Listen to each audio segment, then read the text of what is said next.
延续国家的发展，延续台独，保护全体国人的生命财产安全，维护民进党的既得利益，照顾2300万人的生活，把杂质打出去，把青鸟巩固起来。他要成为台湾国的新国父，台独的新神。赖清德想证明他才是民进党的主轴。把中华民国宪法拿来当台独宪，本身就是荒谬至极，一群捞仔啊！除了爱台币之外，还爱什么？什么都没有。权力很香啊，老百姓很好骗啊，整天拿中华民国宪法来意淫，理论都讲不清楚，宪法就写这样，还可以自己解释。所以台独只要梦不醒来，永远都是美梦啊！好丢脸哦！他妈，我以前还很相信你，结果赖清德那个历史智障，根本就没有台湾的代表人物。靠布宪草也不是后来的1946年的中华民国宪法，差多了，好不好？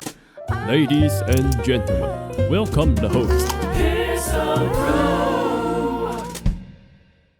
赖清德团结国家10讲，第3讲宪政体制，结论就是要蠢也不要蠢成这个样子哦。说天作孽犹可活，自作孽不可活啊！我一直思考如何团结国人、团结朝野、团结国家，来共同完成3项使命。所以你听清楚哦，这是他整个讲次进入了什么叫做深水区。第一，延续国家生存发展；第二，保护全体国人生命财产安全；第三，照顾2300万人生活，不仅发展经济，更要把经济果实为国人共享。所以我开始到各社团进行国家团结10讲活动。什么样的国家生存发展？台独啊，用中华民国包装的台独啊，保护绿营的权利跟财产嘛。第三，照顾2300万人生活。什么是2300万人生活？就是把杂质排出去，全员变青鸟。如今面对中国对台湾的军事威胁，国际高度关注，像是7大工会国领袖峰会多次公报指出，正当全世界警戒中国强权扩张，政府提出国防预算、国安法治，却遭受在野党的阻挡杯葛。我跟你讲，全程都是闽南语台湾话，很认真的画唬烂，但是他不是唬烂，他觉得他是对的哦。这个月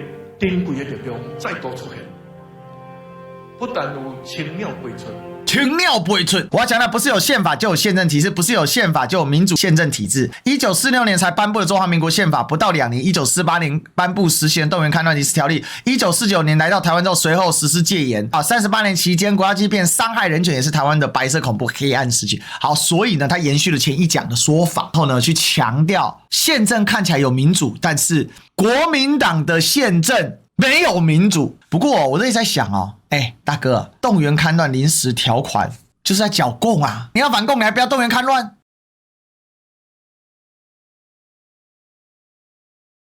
他想要做新独派的那个神，他不要再听辜宽敏的，他不要再受制于李登辉、陈水扁，也不要理林濁水。林浊水还是他们新潮流的台独理论大师，他连屁咻他都不屁咻。那赖清德呢？他是孙中山的隐性粉丝，所以国家团结10讲就是在引用孙中山的10讲的逻辑。所以呢，你自己看他的10讲定义就出来了嘛。孙中山强调民主嘛，强调和平嘛，强调繁荣嘛。你看哦，他特别说我要强调，为什么要强调？你想讲中华民国宪法，后面故意去提孙中山先生，不就对接上了吗？他当然不能让人家知道他是真的孙粉啊。当然人家知道他是孙粉的话，他怎么做台独的神？他就是要告诉大家，这一本中华民国宪法，它的贯彻实施里面的民权、民主由他来，国民党没有贡献，而且还是伤害、恐怖。那谁改变这个呢？前仆后继，追求民主的决心。所以代表他一开始定义就说这本宪法有问题嘛。那这本宪法的问题呢，是经过野百合他们的努力，再加上7次修宪的努力，才真正落实的。所以中华民国的宪法对台湾来讲用处不大。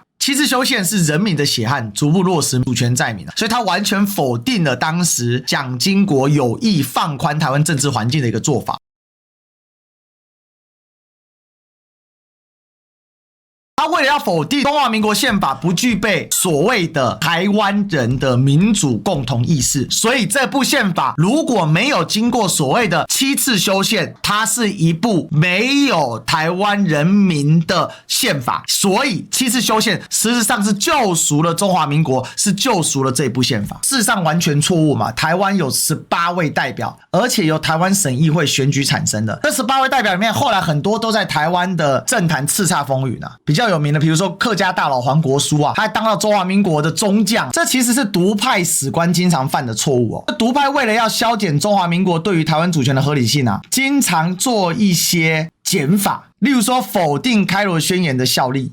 说呢，它只是新闻公报，却绝口不提波茨坦宣言对前者效力的确认。那也经常用波茨坦公告说名称差异代表效力差异等歪理啊。那依此我们再往下推就是这样。赖清德这次所说台湾人没有参加制宪大会，又是个经典例子，也就是把事实给削减。赖长事实上是把1936年的55宪草啊，跟1946年通过的中华民国宪法混为一谈哦。55宪草事实上是当时的制宪会议啊，那当时的制宪其实不叫制宪会，其实正确来说叫做宪草审议委员会，它就走一个叫草案。你把国民大会这么多人叫来，你要起草到什么时候？一定是先组成小组嘛。那宪法这种东西必须本于现实的政治形势，所以呢，当时就筹组了一个叫做宪草审议委员会，由当时各主要政党中国国民党、中国共产党、中国青年党、中国民主社会党以及无党籍社会贤党，还有所谓的会外专家，会外专家就包含但不限于法律专家等等，所以组成的宪草审议委员会，这个是依据当时的政治实力所制定。当时中国第一大政党叫中国国民党，第二大政党叫中国共产党，在1936年，也就是民国25年的时候，所以这里面主笔的就是这个张君迈。所以我说受不了，为什么受不了？因为真的是历史智障啊！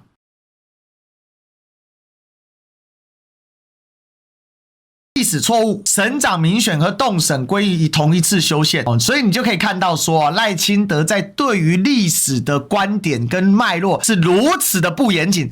大哥，你要做什么？你要做台独理论之神啊！你用口语啊，你知道吗？他要告诉大家说，我告诉你，这世界就是这样，我赖神降临世界，全部人都要听我的话，全部人听命，台湾听了听命，赖神实讲，从第一个字背到最后一个字。问一个最大的问题啊，你赖清德不也当过国大代表吗？你连国民大会修宪的事情都搞错我快晕倒了。赖清德在1999年第5次修宪的时候，他提到国大代表任期的延长2年42天，国大代表改为300人，比例代表是选出，然后被释字第499号解释本次释宪无效，揭示宪法之重要本质，民主共和国原则、国民主权原则，保障人民权利，权力分立制衡。1999年国民大会自行延长任期制度，经大法官解释修宪无效，对赖总统来说不是表决多数赢就可以，他是在靠北说立法院你们现在跟我砍预算啊，你就是一种自肥自大嘛。那这个其实有背景的，他强行在讲的是什么？是说立法院3读通过的国会改革法案是自我扩权，已经不适格了。但是好笑的地方是什么？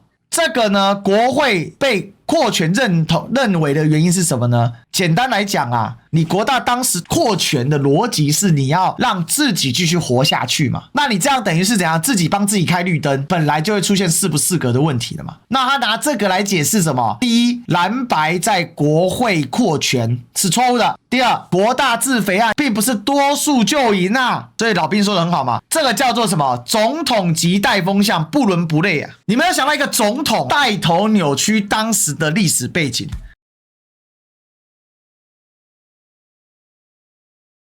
赖清德这一次算是再次自曝其短，非常的荒谬，自己不懂的东西拼命的讲。当然他是想要说引领全潮，不过赖清德有一个事情是他想做的事情，打掉杂质嘛，洗涤人心嘛，所以他这实讲一定会贯彻始终。你想杂质说这么荒谬，他有道歉吗？他有修正吗？他有讲什么？什么都没有。他会继续讲，为什么？因为赖清德他其实他认为他现在是超棒，重点是当我把实讲给讲出来之后，那以后你遇到任何问题，实讲里面怎么说你就怎么答，这就是为什么他讲实讲的根本原因。他要订立千秋万世，他要订立不世之功，相当于当年朱元璋，你知道明太祖祖训，祖训言道所以他要建立台湾国祖训。然后今天就有虾米在那边靠北啊，说1946年中华民国制宪，台湾没有参加国史馆，你他的睡觉吗？总统幕僚，你们让总统说谎啊，在古时欺君之罪啊，现在使公委员登载不实啊，以现制宪国民大会台湾代表含候补名单，